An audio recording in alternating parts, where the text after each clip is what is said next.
ಬಂದು ಆವಾಗೇ ಕೊಡ್ತೀನಿ. ಹಾಯ್, ಎಲ್ಲರಿಗೂ ನಮಸ್ತೆ. ನಮ್ಮ ಕಾಫಿ ಪೀಸ್ ಚಾನಲ್ಗೆ ತಮಗೆಲ್ಲರಿಗೂ ಸ್ವಾಗತ. ಇವತ್ತು ನಾನು ನನ್ನದೊಂದು ಪುಟ್ಟ ಖುಷಿನ ಎಲ್ಲರ ಜೊತೆ ಹಂಚ್ಕೊಳ್ಳೋಣ ಅಂತ ಅಂದ್ಕೊಂಡಿದ್ದೀನಿ.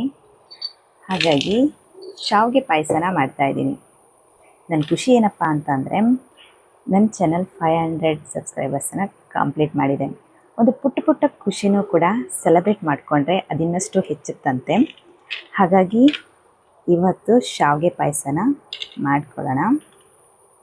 ಅದಕ್ಕೆ ಅಂತ ನಾನು ರೆಡಿ ಮಾಡ್ಕೊತಾ ಇದ್ದೀನಿ. ಎಲ್ಲ ಮಿಕ್ಸ್ಡ್ ಫ್ರೂಟ್ಸ್ ಇತ್ತಲ್ಲ, ಅದನ್ನು ಸ್ವಲ್ಪ ಸಪ್ರೇಟ್ ಮಾಡಿ ಎತ್ತಿಟ್ಕೊಳ್ಳೋಣ.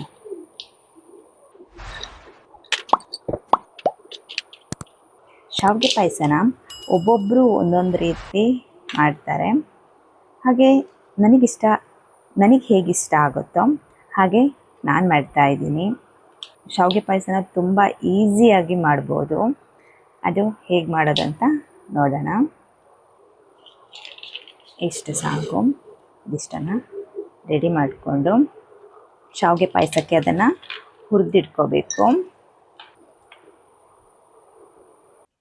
ಒಂದು ಪ್ಯಾನನ್ನು ಇಟ್ಟು ಅದು ಬಿಸಿ ಆದಮೇಲೆ ಮೊದಲಿಗೆ ನಾವು ಎತ್ತಿಟ್ಕೊಂಡಂತಹ ಡ್ರೈ ಫ್ರೂಟ್ಸ್ ಏನಿದೆ ಅದನ್ನು ಹುರ್ಕೋಬೇಕು. ಇವಾಗ ಪ್ಯಾನ್ ಬಿಸಿಯಾಗಲಿ. ಬಿಸಿಯಾದ ನಂತರ 2 ಟೇಬಲ್ ಸ್ಪೂನಷ್ಟು ತುಪ್ಪನ ಹಾಕ್ಕೊಳ್ಳೋಣ.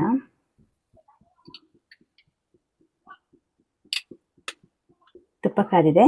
ಇವಾಗ ಡ್ರೈ ಫ್ರೂಟ್ಸನ್ನು ಹಾಕ್ಕೊಳ್ಳೋಣ. ಮೊದಲಿಗೆ ನಾನು ಬಾದಾಮನ್ನ ಹಾಕ್ತಾಯಿದ್ದೀನಿ. ಹಾಗೆ ಗೋಡಂಬಿ ಬೀಜ, ಇವೆರಡನ್ನು ಒಟ್ಟಿಗೆ ಹಾಕೋತಾ ಇದ್ದೀನಿ. ಇದು ಲೈಟಾಗಿ ಬ್ರೌನ್ ಕಲರ್ ಬರ್ತಿದ್ದ ಹಾಗೆ ಇದಕ್ಕೆ ಒಣ ದ್ರಾಕ್ಷಿನ ಹಾಕ್ಕೊಳ್ಳೋಣ. ಇವಾಗ ಈ ಒಣ ದ್ರಾಕ್ಷಿನ ಆ್ಯಡ್ ಮಾಡ್ಕೊಳ್ಳೋಣ. ನಾನಿಲ್ಲಿ ಬ್ಲ್ಯಾಕ್ ಮತ್ತು ಗ್ರೀನ್ ಎರಡೂ ತೊಗೊಂಡಿದ್ದೀನಿ.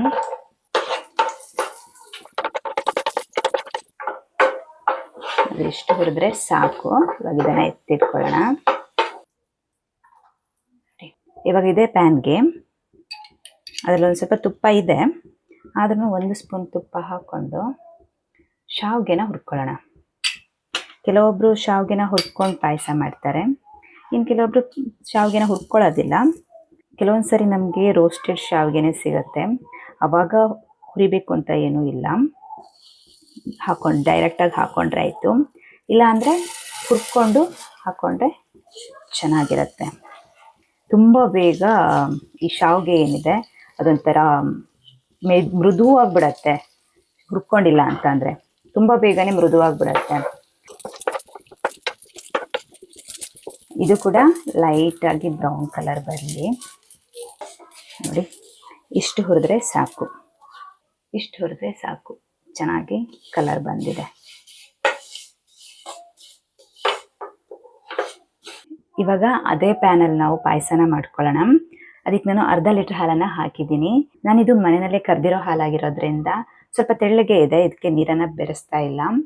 ಏನಾದರೂ ಶಾಪಿಂದ ತರೋದಾದರೆ ಅದಕ್ಕೆ ಒಂದು 1/2 ಲೀಟ್ರ್ ಹಾಲಿದ್ರೆ 1/4 ಲೀಟ್ರಷ್ಟು ನೀರನ್ನು ಬೆರೆಸ್ಕೊಂಡ್ರೆ ಸಾಕು. ಪಾಯಸ ಸ್ವಲ್ಪ ದಪ್ಪ ಇದ್ರೇ ಟೇಸ್ಟಿಯಾಗಿಯೂ ಇರುತ್ತೆ. ಹಾಲು ಜಾಸ್ತಿ ಇರಬೇಕು, ಆವಾಗ ಪಾಯಸದ ರುಚಿನೂ ಜಾಸ್ತಿ ಆಗುತ್ತೆ. ಇವಾಗ ಇದು ಕುದಿ ಬರಲಿ. ಹಾಲು ಕುದಿತಾ ಬಂತು. ಇವಾಗ ನಾವು ಇದಕ್ಕೆ ಶಾವಿಗೆನ ಆ್ಯಡ್ ಮಾಡ್ಕೊಳ್ಳೋಣ. ಬಟ್ ಒಂದು ಕುದಿ ಬರಲಿ ಮೇಲೆ. ಹಾಲು ಕುದೀತಿದೆ. ಇಷ್ಟು ಕುದ್ರೆ ಸಾಕು. ಇದಕ್ಕೆ ಶಾವಿಗೆನ ಹಾಕ್ಕೊಳ್ಳೋಣ.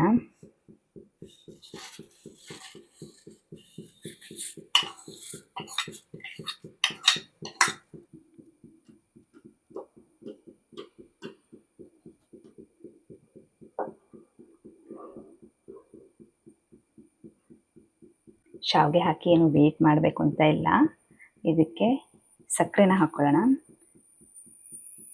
ನಮಗೆ ರುಚಿಗೆ ಎಷ್ಟು ಬೇಕೋ ಅಷ್ಟು ಸಕ್ಕರೆನ ಹಾಕ್ಕೊಂಡ್ರೆ ಆಯಿತು. ಶುಗರ್ ಕಡಿಮೆ ತಿನ್ನೋರು ಕಡಿಮೆ ಹಾಕ್ಕೊಂಡ್ರೆ ಆಯಿತು, ಜಾಸ್ತಿ ತಿನ್ನೋರು ಸ್ವಲ್ಪ ಜಾಸ್ತಿ ಹಾಕ್ಕೊಂಡ್ರೆ ಆಯಿತು.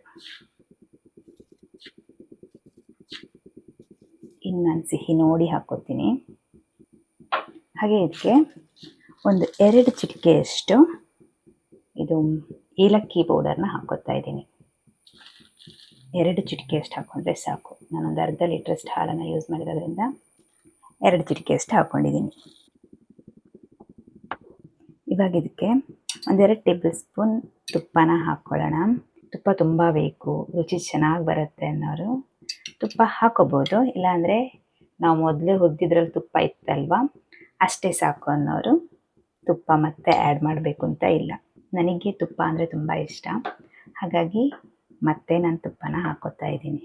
ಇವಾಗ ರುಚಿ ಹೇಗಿದೆ ಅಂತ ನೋಡೋಣ, ಸ್ವೀಟ್ ಆಯಿತೋ ಇಲ್ಲವೋ ಅಂತ. ಒಂದು ಸ್ವಲ್ಪ ಸಕ್ಕರೆ ಬೇಕು, ಅದಕ್ಕೆ ನಾನು ಸ್ವಲ್ಪ ಸಕ್ಕರೆನ ಆ್ಯಡ್ ಮಾಡ್ಕೊತಾ ಇದ್ದೀನಿ. ಶಾವಿಗೆ ಪಾಯಸನ ತುಂಬ ಏನು ಕುದಿಸ್ಬೇಕು ಅಂತ ಇಲ್ಲ, ಯಾಕೆಂತ ಅಂದರೆ ಅದು ತುಂಬ ಬೇಗ ಬೆಂದ್ಬಿಡತ್ತೆ. ಜಾಸ್ತಿ ನಾವು ಕುದಿಸಿದ್ವಿ ಅಂತ ಅಂದರೆ ಅದು ಪೂರ್ತಿ ಸಾಫ್ಟ್ ಆಗಿಬಿಡುತ್ತೆ, ಶಾವಿಗೆ ಪೂರ ಸಾಫ್ಟ್ ಆಗಿಬಿಡುತ್ತೆ, ತಿನ್ನೋಕ್ಕೆ ಚೆನ್ನಾಗಿರಲ್ಲ. ಸೊ ಇಷ್ಟು ಸಾಕು. ಇವಾಗ ಇದನ್ನು ಆಫ್ ಮಾಡ್ಕೊಳ್ಳೋಣ ಮೊದಲಿಗೆ. ಹಾಗೆ ನಾವು ಫ್ರೈ ಮಾಡಿ ಇಟ್ಕೊಂಡಿದ್ದಂತಹ ಡ್ರೈ ಫ್ರೂಟ್ಸ್ನ ಹಾಕ್ಕೊಳ್ಳೋಣ. ಪಾಯಸ ತೆಳ್ಳಗಾಗಿದೆ ಅಂತ ಅನ್ನಿಸ್ಬೋದು. ಶಾವಿಗೆ ಪಾಯಸ ಮಾಡೋರಿಗೆ ಗೊತ್ತಿರುತ್ತೆ ಅದು ನಾವು ಎತ್ತಿ ಇಟ್ಟ ಮೇಲೆ ಎಷ್ಟು ಗಟ್ಟಿಯಾಗುತ್ತೆ ಅಂತ. ಸೊ ಮಾಡೋವಾಗ ತೆಳುವಾಗಿದ್ದರೆ ಆಮೇಲೆ ಅದು ದಪ್ಪ ಆಗುತ್ತೆ. ಇವಾಗ ನಾನು ಇದಕ್ಕೊಂದು ಸ್ಪೆಷಲ್ ಇಂಗ್ರೀಡಿಯೆಂಟ್ನ ಹಾಕ್ತೀನಿ. ಯಾಕೆ ಸ್ಪೆಷಲ್ ಅಂತ ಹೇಳಿದೆ ಅಂತ ಅಂದರೆ, ತುಂಬ ಜನರಿಗೆ ಉಪ್ಪು ಹಾಕೋದು ಇಷ್ಟ ಆಗೋದಿಲ್ಲ, ಬಟ್ ನನಗೆ ಉಪ್ಪು ಹಾಕಿದವಾಗ ಒಂದು ಟೇಸ್ಟ್ ಬರುತ್ತಲ್ವ, ಅದೇ ತುಂಬ ಇಷ್ಟ. ಅದಕ್ಕೋಸ್ಕರ ಫ್ಲೇಮ್ನ ಆಫ್ ಮಾಡಿ ನಾನು ಉಪ್ಪನ್ನು ಹಾಕ್ತಾಯಿದ್ದೀನಿ. ಒಂದೊಂದು ಸರಿ ಉಪ್ಪು ಹಾಕಿದವಾಗ ಹಾಲು ಒಡೆದೋಗ್ಬಿಡತ್ತೆ, ಹಾಗಾಗಿ ಆಫ್ ಮಾಡಿ ಉಪ್ಪು ಹಾಕಿದ್ರೆ ಹಾಲು ಒಡೆಯಲ್ಲ, ಪಾಯಸನೂ ಒಡೆದಂಗೆ ಕಾಣಿಸಲ್ಲ, ಮತ್ತು ರುಚಿ ಅಂತೂ ತುಂಬ ಚೆನ್ನಾಗಿರುತ್ತೆ. ಈ ಥರ ಟ್ರೈ ಮಾಡಿ ನೋಡಿ, ನಿಮಗೂ ಗೊತ್ತಾಗತ್ತೆ. ತುಂಬ ಜನ ಶಾವಿಗೆ ಪಾಯಸಕ್ಕಂತೂ ಉಪ್ಪು ಹಾಕೋದೇ ಇಲ್ಲ, ಒಂದು ಸತಿ ಉಪ್ಪು ಹಾಕಿ ಟ್ರೈ ಮಾಡಿ ನೋಡಿ. ಇಲ್ಲಿಗೆ ಶಾವಿಗೆ ಪಾಯಸ ಮಾಡಾಯಿತು. ಇನ್ನೂ ಒಂದು ಬೌಲಿಗೆ ಹಾಕ್ಕೊಂಡು ಟೇಸ್ಟ್ ನೋಡೋಣ. ನೋಡಿ, ರುಚಿಯಾದಂತಹ ಶಾವಿಗೆ ಪಾಯಸ ರೆಡಿಯಾಗೇ ಬಿಡ್ತು. ಇವಾಗ ನಾವು ಇದಕ್ಕೆ ಚೆನ್ನಾಗಿ ಡೆಕೋರೇಟ್ ಮಾಡೋಣ. ಆಲ್ರೆಡಿ ಅದರಲ್ಲಿ ಗೋಡಂಬಿ ದ್ರಾಕ್ಷಿ ಎಲ್ಲ ಕಾಣಿಸ್ತಾ ಇದೆ, ಅದು ಇನ್ನೂ ಸ್ವಲ್ಪ ಚೆನ್ನಾಗಿ ಕಾಣಿಸ್ಲಿ ಅಂತ. ನೋಡಿ, ನಮ್ಮ ಖುಷಿನ ಪುಟ್ಟದಾಗಿ ಕೂಡ ಆಚರಿಸ್ಕೋಬಹುದು. ಏನು ದೊಡ್ಡದಾಗಿ ಪಾರ್ಟಿ ಎಲ್ಲ ಮಾಡಿಕೊಂಡು ಆಚರಿಸ್ಬೇಕು ಅಂತ ಏನೂ ಇಲ್ಲ. ಈ ಥರ ಪುಟ್ಟದಾಗಿ ಏನಾದರೂ ಒಂದು ಸ್ವೀಟ್ನ ಮಾಡಿ ಹಂಚ್ಕೊಂಡ್ರೆ ನಮ್ಮ ಮನಸ್ಸಿಗೂ ಕೂಡ ತುಂಬ ಖುಷಿಯಾಗುತ್ತೆ. ನಮ್ಮ ಮನಸ್ಸಿಗೆ ಖುಷಿಯಾದರೆ ಬೇರೇನೂ ಬೇಕಿಲ್ಲ ಅಲ್ವಾ? ಮೊದಲು ನಾವು ಖುಷಿಯಾಗಿರಬೇಕು, ಆಮೇಲೆ ಎಲ್ಲರನ್ನೂ ಖುಷಿಯಾಗಿರಬೇಕು.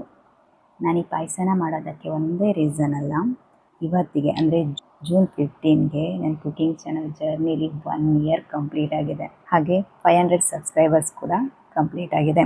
ನಿಮಗೂ ಈ ಥರ ಏನಾದರೂ ಖುಷಿ ಪಡುವಂತಹ ವಿಷಯ ಇದ್ದರೆ ಹಂಚ್ಕೊಂಡು ನೋಡಿ, ಆವಾಗ ಇನ್ನಷ್ಟು ಜಾಸ್ತಿ ಖುಷಿನೇ ನಿಮಗೆ ಸಿಗುತ್ತೆ. ನನ್ನ ಈ ಜರ್ನಿಲಿ ತುಂಬ ಜನ ನನಗೆ ತುಂಬ ಹೆಲ್ಪ್ ಮಾಡಿದ್ದಾರೆ.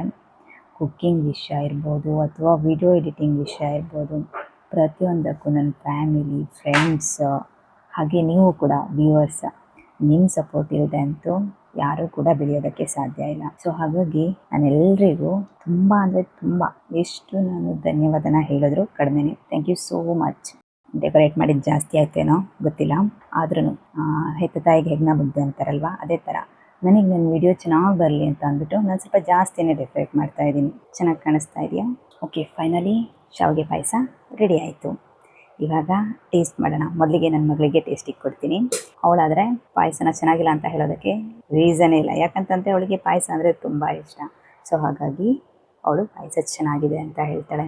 ನೀವು ಕೂಡ ಹೀಗೆ ಖುಷಿನ ಸೆಲೆಬ್ರೇಟ್ ಮಾಡ್ಕೊಳ್ಳಿ ಅಂತ ಹೇಳ್ತಾ, ನನ್ನ ಇವತ್ತಿನ ರೆಸಿಪಿ ಮತ್ತು ವಿಷಯ ಎರಡೂ ಇಷ್ಟ ಆಗಿದರೆ ಲೈಕ್ ಕೊಡೋದಕ್ಕೆ ಮರಿಬೇಡಿ.